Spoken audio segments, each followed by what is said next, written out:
We've got a Vegas road trip, a mysterious photo, plus a court case result that we did not see coming. This is the All Rise After Show.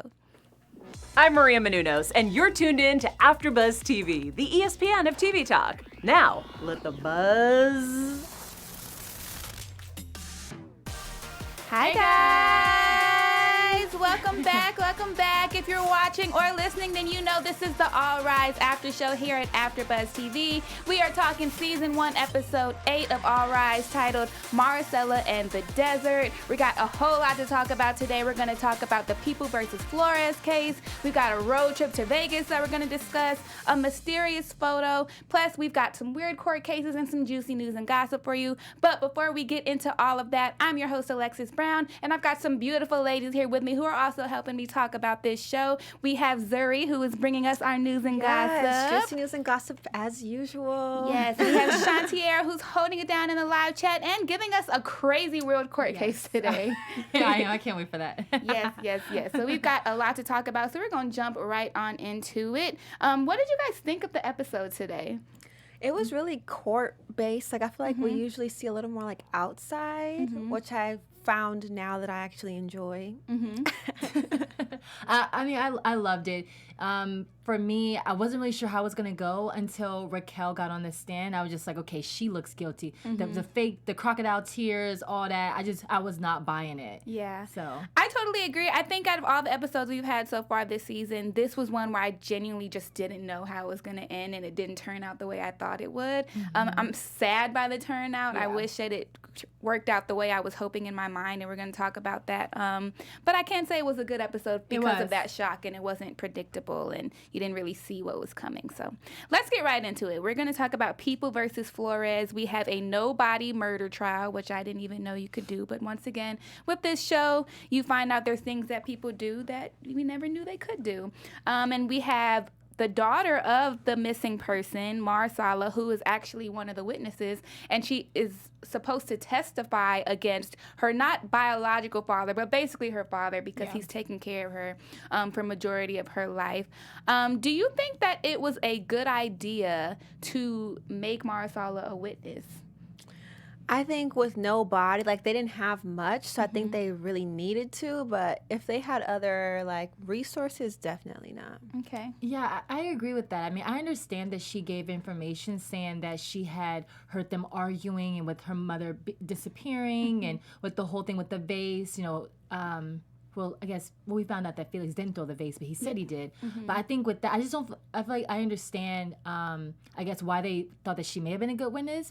But to me, it wasn't strong enough. Right. Because, again, they didn't have a body. Right. Yeah. Especially, it's obvious through this entire episode that she really loves this man and that this man really loves her.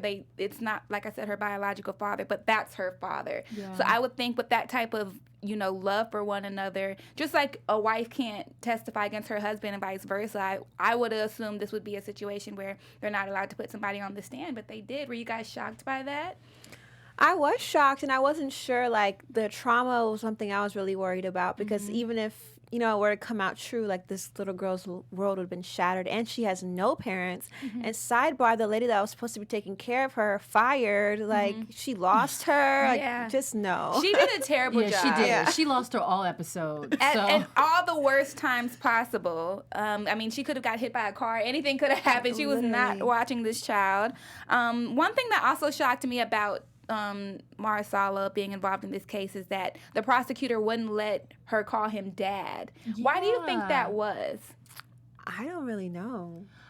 I mean, I don't. I mean, I guess I thought it was her dad, but I guess I realized that I guess it was just the man who kind of maybe raised her. Her mom's boyfriend. Right. So I didn't understand that. I mean, it seemed like that she wanted to. That was like a natural thing for her. But for them to make her change that, I don't understand why they would do that. Right. For me, it was like, is it because technically he isn't her dad if you're going down to blood? But there's lots of people who refer to their dads that may not be their actual birth dad as their dad. And so it made me wonder, is it so that the jury doesn't see him as her dad, because then they'll kind of have more sympathy for her? True. What do you think it is?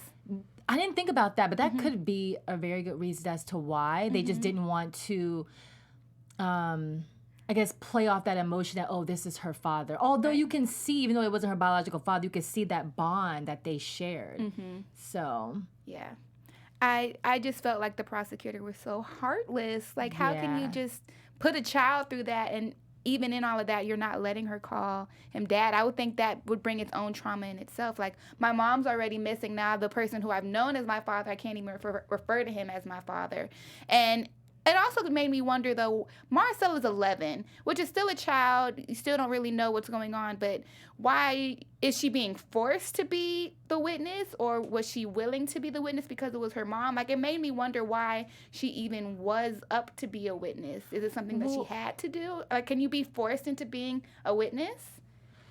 I feel like maybe the conversation was to make her dad innocent. Like, you would be doing him a favor. Yeah, that's true. Yeah, I mean, I think it was one of those things where she obviously saw something. So with her giving that information, they kind of took that as ammunition to get her to testify. I mean, I wonder what would have.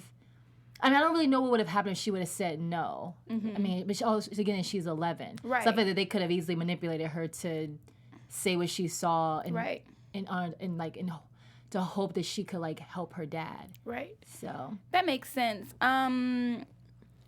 I kind of felt like, and I know I always say on this show that Lola's just does whatever, and I want her to be more stand her ground. But this is actually a situation where I was like, Lola, you're doing too much. Like, I really felt like that when she told Emily that the dad wasn't going to be allowed to be in the room when she testified.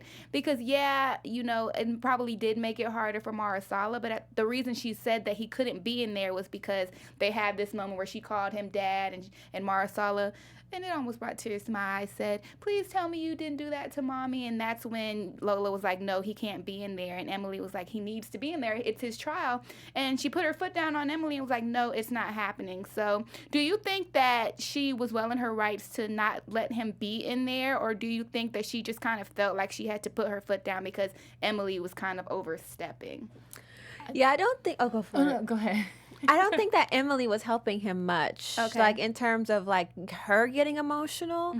But I feel like sometimes if you wanted someone to tell the truth, it may have been easier for him to be removed in the first place. And I feel like Lola touched on that earlier. Like, could she have done her testimony in a different room? But then that would have been against the law too. So, and we also almost saw Lola break the law for the first time. I feel like she's bent them, but that definitely was a break. Yeah, for sure. I wanted to say something. Yeah, go ahead. Emily kind of frustrated me a little bit on this episode, just because, you know, I understand why she didn't want Maricela to testify. I feel like that there wasn't enough concrete evidence, so I understand that.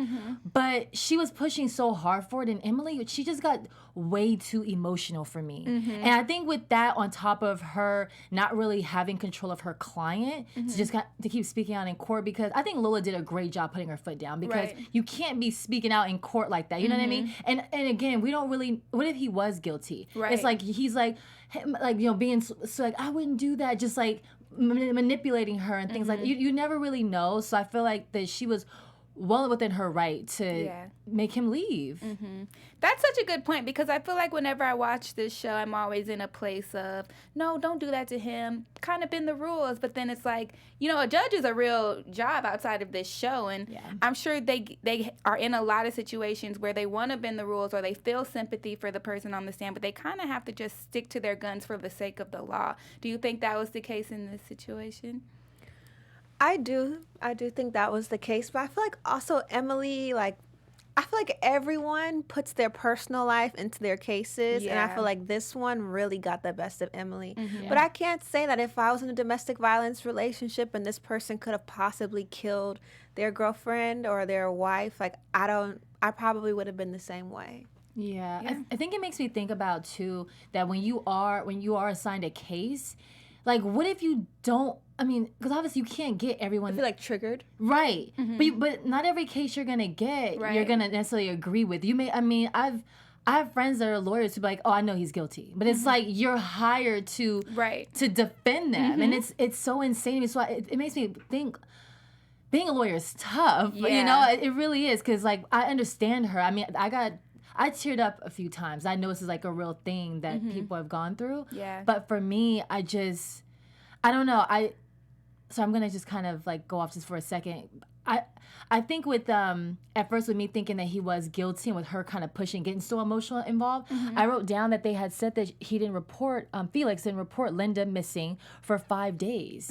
And we get that there was blood on the rags. I feel like that all of the evidence kind of pointed to him, but what if he really was guilty? And then how she was fighting so hard because she was so emotionally involved based off of what you were saying makes me think, well, you got to take out your emotions out of this. Yeah, very true. So, and that's what I want them to kind of get to in a court case on this show at some point, because I feel like every episode we've seen, we're always in a position where we want to root for the person that Emily is, you know, defending. But she's a public defender, and I highly doubt that every person that needs a public defender is always going to be innocent. Right. So I would love to see a court case where she's defending someone, but he's actually really guilty, and we don't like him, and he's terrible, and we see how she works in that way. Because it's easy to root for the good guy, but what do you do when it's a situation where you have to defend the bad guy? Yeah, I feel like I was on the fence for a little bit if he actually did it, because like the way he was getting aggressive with her, like in that back room, I'm like, he is definitely giving me killer boyfriend vibes. Yeah. And I thought she was gonna snap like for a trigger moment. So they had me for a moment, but like you said, still waiting for that. Yeah, and with that point, in all honesty, if it wasn't the whole Maricela storyline and just him being a good dad, I probably would have been like, oh, he's guilty, whatever, I don't care. I think it was having the daughter there that was the saving grace, which is probably, I guess, now thinking about it, a reason why I guess Emily should have wanted her to be on the stand, because it kind of gave some sympathy and showed that, you know, he is a good dad. He may be a murderer, Right. but this little girl loves him, and he seems like a good dad to her. But yeah, I don't know. It just happened. Everything happened the way I didn't see it happening. But let's keep talking about it. So kind of the turning point in this case was when Linda's friend Raquel came on the stand, as she was actually, the prosecutor brought her on the stand, which is funny because it ended up being that she was guilty. But in doing that, the reason that they were able to get the search warrant to look for her, which ultimately led to them getting a confession from her, was that she said that Felix was calling out slang, like Colombian slang, to Linda, and while they were fighting, and Emily was like, well, that can't be him because he barely speaks Spanish. He's not Colombian. But do you think that's really something that really could be like, okay, he obviously didn't do this just because he didn't say these words? Because maybe he heard it in a movie, or he may not speak Spanish, or he has a friend who's Colombian. You know, they knew Raquel. So what do you think about that? Well, for me, I just wasn't buying the crocodile tears. I don't know what it was, but it was something about her testimony that I just felt was just so forced. So I just wasn't really buying it. So in that moment, I was like, okay, she did it. I think I said it out loud when we were watching. I was like, she guilty. But to me, it's like, I would have assumed that if she's friends with Linda, that she would have known that. So to me, that was kind of like an easy win for them. It's like, I just wasn't convinced. I don't know if you were. For the first time, I actually was. Like, I think because as a friend, if you know your friend is being abused, like, I guess you would have that reaction because you're like kind of fed up, or you've watched this happen for a long time. Possibly your life could have been in danger. So I am kind of ashamed to say I bought the crocodile tears. But as far as like not speaking the language, possibly because he looks like he could have been Latino, but like if they accuse me of speaking Spanish, like, oh, okay, no, we need to get a search warrant. And I thought that Emily made a really good point too. It's like, okay, this is supposed to be your best friend, and you claim that her boyfriend is all in her face saying, I'll kill you, I'll kill you, I'll kill you, but you don't go down there to help, you don't call the cops, you don't do anything. So I would think off of that alone, the jury would be like, oh, what? Right. You know? She made a good point, because I was like, where were you when all this happened? You were just an innocent bystander. Standing in the window like, oh my gosh. Right. Did you check on the daughter? Anything. And in knowing that, and I guess reliving it, because I genuinely didn't think that I'm with Zuri. I didn't think that it was gonna be her. I just thought that would have been too easy. But then it ended up being her. Is that, you know, even if she didn't want to go out there and defend her or call the cops on her, if she was missing and you know that there's been that altercation, why not call the cops then? You know. So what ends up happening is it ended up being not that Raquel killed her, but that they were doing drugs together and that Linda overdosed. And it just made me wonder if it genuinely was just an accidental overdose. Why try to hide it? That's what doesn't make sense to me. I mean, when the detective came into the courtroom, I thought I didn't think it was gonna go like that, but I feel like that to me it was a little rushed at the end. I just feel like that I wish they would have drawn it out a little different, because it's like, if they were getting high or whatever they were doing and she died from an overdose, I mean, stuff like that happens. Right. So why cover it up? Exactly. It doesn't make sense to me. Yeah, and now that you're caught, it's going to be even worse. In the beginning, it would have just been, oh, y'all were doing drugs, maybe a charge for that, and you were there when she overdosed. But now you lied on the stand, that's one charge. Right. Because you lied about it, and it was a simple accident, now it looks like, oh, well, maybe you did actually kill her and you're trying to, like, just lie and cover it up. And it's all this extra thing that didn't necessarily need to be a thing if you would have just been honest. Yeah, I wasn't a fan with how it ended. Like I said, it just seemed like somebody just threw the ending together and just made it go. And I'm like, wait, what? I just did didn't agree. make sense to me. I do agree with that. At first I was like, oh, plot twist, but then it's kind of like, okay, they just kind of were like, well, let's just put this in there so that we have a resolve. But I'm not gonna lie, I thought the mother was still going to be alive. I thought so, too. I don't know if that's just hopeful. genuinely what I thought from what they were giving us in the show, or if it's because of this beautiful, sweet little girl who obviously loved her mom. I didn't want that to happen to her, so I was like, well, she's got to still be alive. It's got to be some good in this. Were you guys shocked, though? I honestly didn't get attached to an outcome of this story. Okay. I was just watching it play out. Just because I felt like I was buying the story initially, and then he got kind of aggressive, but he saved the milk for her, so he cared. So I really didn't know, like, what to think. Right. And as far as the ending, yeah, I feel like maybe because I wasn't attached to anything, I was just like, oh, okay. But I also feel like that's kind of been our, like, reaction to a few of the ends of these episodes. So maybe I'm just getting accustomed. Yeah, that's true. All I know is that my eyes definitely started to water at the end, especially when she dropped her bag, ran to him. I looked down. I couldn't even blink for a second because I knew if I blinked, a tear was gonna come out, because I was like, man, like, you could really see how much they loved each other, and I thought it was super cute. Yeah, I genuinely was very sad at the end. I was like, no, same. I wanted her to live. But I did. I wanted her to live for sure. But at least now she has her dad, and you know, the truth did come out, so that, you know, she doesn't have to be alone, because now she doesn't have her mom, but she has a dad who loves her. So kind of a happy ending, but not really. You know? I will say this. I did think that maybe she was kind of hiding out or something. She kind of like, I thought maybe like some sort of drugs were probably involved. I was wondering, and I was thinking maybe she just kind of just took off for a bit and came back because she was mad. But I didn't think she was going to be dead. So that makes me sad. Yeah, same here. All right, before we move on to our next topic, Zuri, do you have a message for our viewers? I do. Hey, guys, I just wanted to say thank you for making us the ESPN of TV talk. I appreciate AfterBuzz, and so do they. Be sure to give us a 5-star ratings on iTunes and give us a thumbs up on YouTube. Leave some comments in the comment section. Sometimes we get back to you guys, and we also like to interact, as well as Mo in the chat. Shout out to you. Thank you for being here. Like I said, Shawnteairra's on a ton of shows here on AfterBuzz, and Lexi shared that she has a special segment on Thursdays for Love After Lockup. So if you're free on Thursdays, tune in. Yes, we got a lot of stuff going on here at AfterBuzz TV, so thank you for tuning in to everything we do. I see we have 6 people that are watching, but only 1 person in the live chat. So if you're watching, hop in the live chat. Even if you have nothing to say about the show, let us know where you're from. Let us know if you agree with us, what you're thinking. We want to know it all. So let us know, and thank you for tuning in. Thank you so much. All right, so let's talk about this fraternity hazing case. So we have a young man with a broken leg, and it's because somebody pushed him off of a roof. And I remember thinking when I heard that was what happened, like, oh, well, he's doing pretty good to be pushed off a roof and only his leg is broken. Yeah. No wheelchair. Right, exactly. It was shattered. He's just, I mean, I'm sure it hurts and that's terrible, but like, you got pushed off a roof. Like, you could have been dead with anything, but that's besides the point.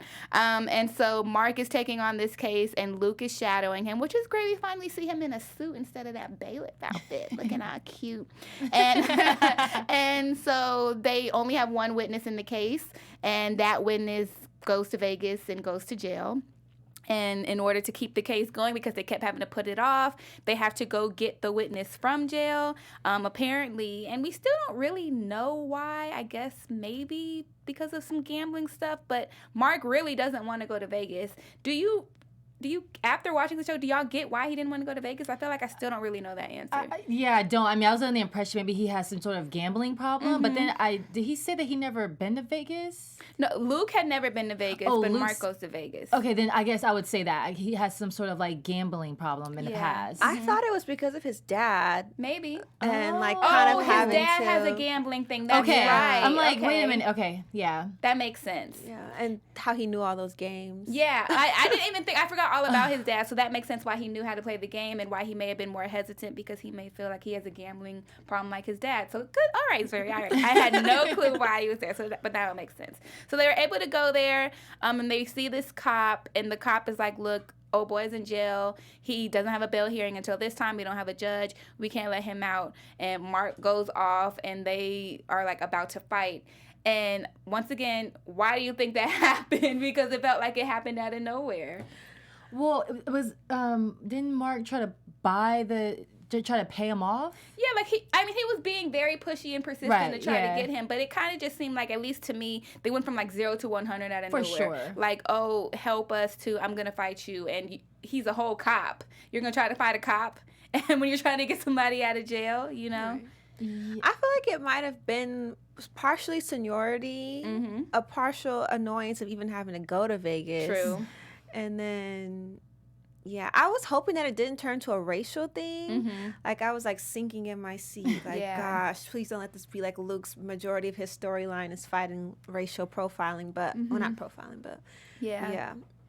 But speaking of race, I don't want to say that race is what helped them out, but Luke and the black cop did have a moment when he was like, look, I'm trying to be a lawyer, and this is what I'm trying to do. And the cop was being very, like, motivational, and he was like, you know, if you help me get this guy, it's gonna make me look good. Help me get this DA job. And it was kind of like brothers helping brothers. So even though everything doesn't have to be about race, I kind of liked that moment, especially with, you know, the whole cops versus black men type thing that we have going on. But it worked out. They were able to find a judge, and the judge so happened to just be out gambling, because I guess that's what people in Vegas do. They just go out gambling on a weekday or whenever it was.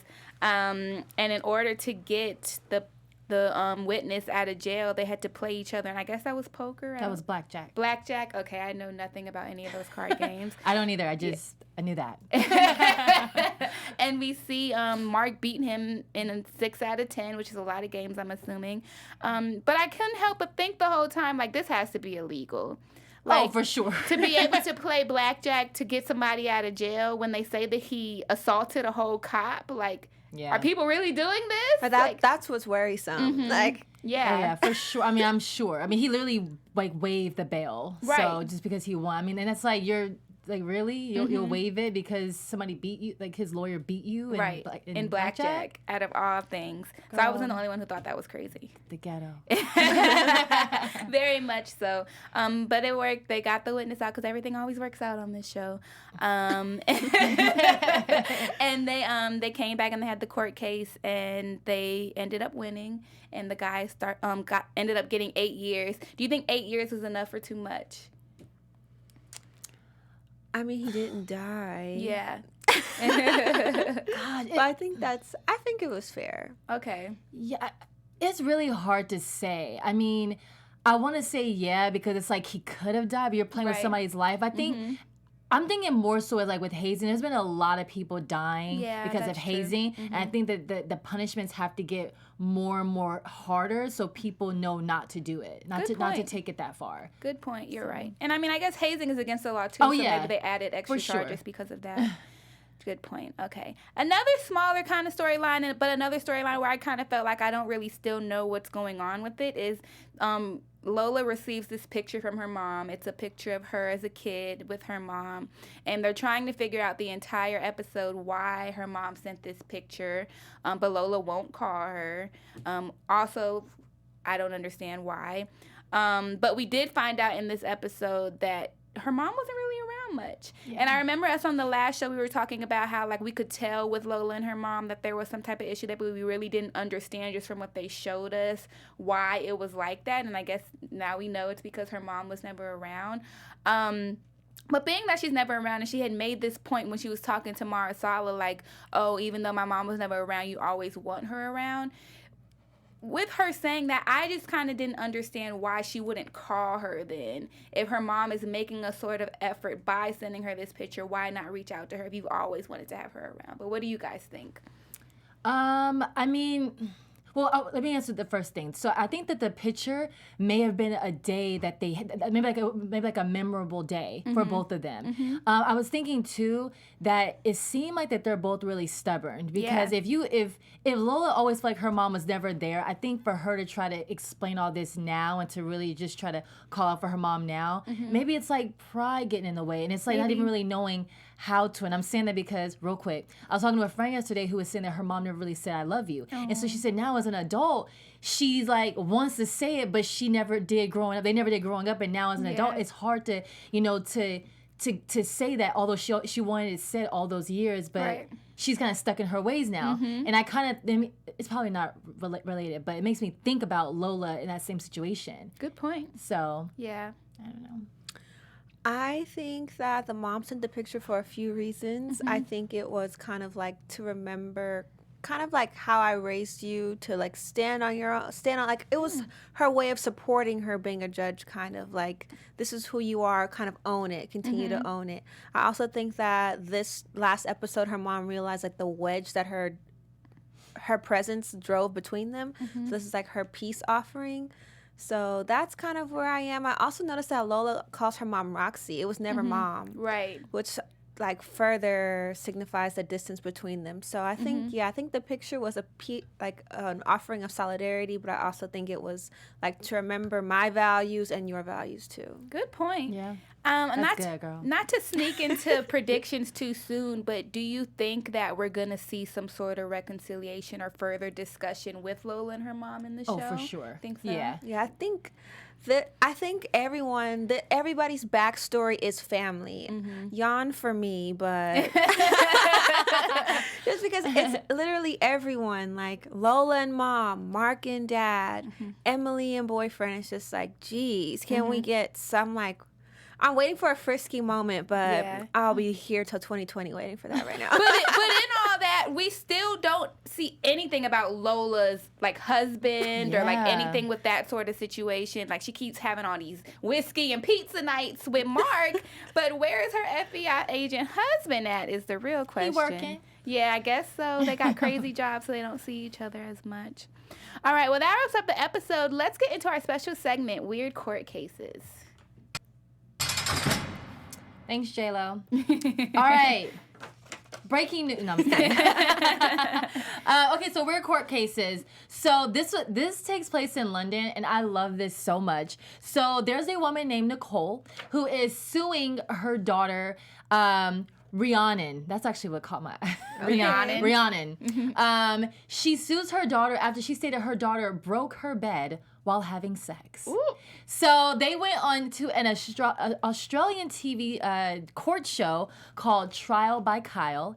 And, Rhiannon said that she, as a daughter, heard things that she should have never heard, and that it wasn't her. With her having sex may have been the last straw, but it wasn't her. And they tried to say that other people had sex on the bed too. It was this whole big old mess. But at the end of the day, basically she kept saying she couldn't afford it. That's why she didn't buy her mom a new bed. And kind of find out, she lost. So the daughter Rhiannon lost. Nicole won. So Rhiannon had to pay her mom $2,099 for a replacement bed. There's no way. Look at that. Look at that. And that's an IKEA bed. Right. And so Exactly. apparently Nicole is saying that Rhiannon snapped the bed frame and broke several wooden slates. Okay, what kind of sex were they having that they broke a bed like that? And definitely not no $3,000 bed is going to be broken that easily. Unless, Ooh, the ghetto. I mean, was she having sex with a gorilla? Like, what is happening? I don't know, but this was interesting as hell. Definitely interesting, very funny. I want to go watch Trial with Kyle now so I can see the whole court case. Because, like, what does she lose on what grounds? Like, right. Oh my gosh. Girl, it was a hot mess. That is a weird court case indeed. All right, let's get into our news and gossip. Yes, news and gossip. So, news and gossip this week is everybody's favorite topic, Lola and Mark. So, if you guys don't know, All Rise actually now has Twitter and Instagram platforms. Yay. So, make sure you follow those. Also, he posted he posted this on Instagram and Lola reposted it. Posted it and Lola reposted it on her story. He is shipping them, calling them Six Flags, because as we all know, we're all riding Lola's roller coaster ride of emotions. So I thought it was cute that he played into this whole little game, although Lola's already ruined it, saying that they aren't going to ever be together, but it's fun. That's We're what hopeful. I'm saying. Like, maybe Lola was just trying to throw us off, and they, like, why do you need a ship name if y'all are just friends?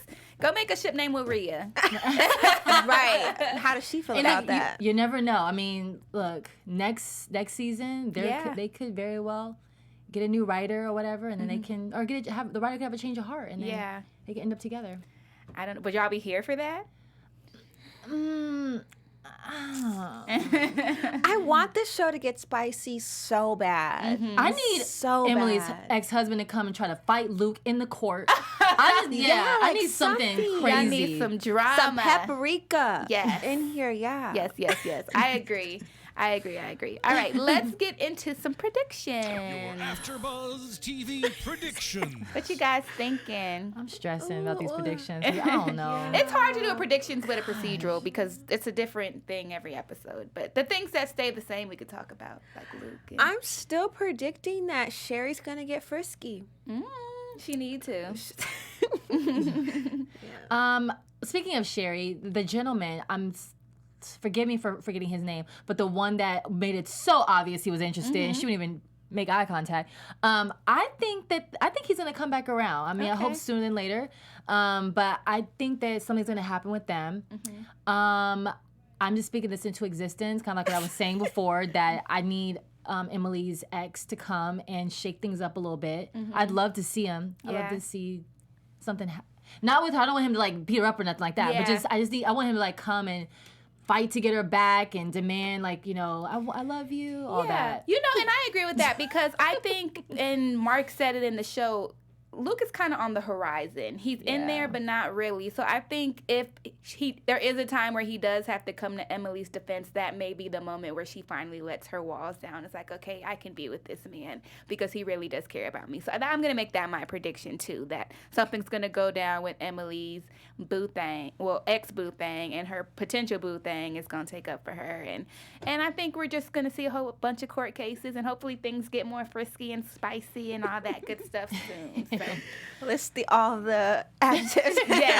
Yes. All right, guys, before we get out of here, let the world know where they can find you. You guys can find me on Instagram and Twitter at Zuri Shillies. And you guys can find me on Wednesdays at 7, Matt Singer, and Thursdays at 9, Eva. And on Instagram and Twitter at Shawnteairra. Yes, and you guys can find me on Twitter and Instagram at I am Lexi Fierce. That is IamLexi. Thank you so much for tuning in. We'll see you next week. Bye. Our founder, Keven Undergaro, and me, Maria Menounos, would like to thank you for tuning in to AfterBuzz TV. Remember, we're not just the first, we're the biggest in the world, and we're the only destination for all your favorite TV shows. Whatever you crave, we've got it. So go to AfterBuzzTV.com and check out our lineup.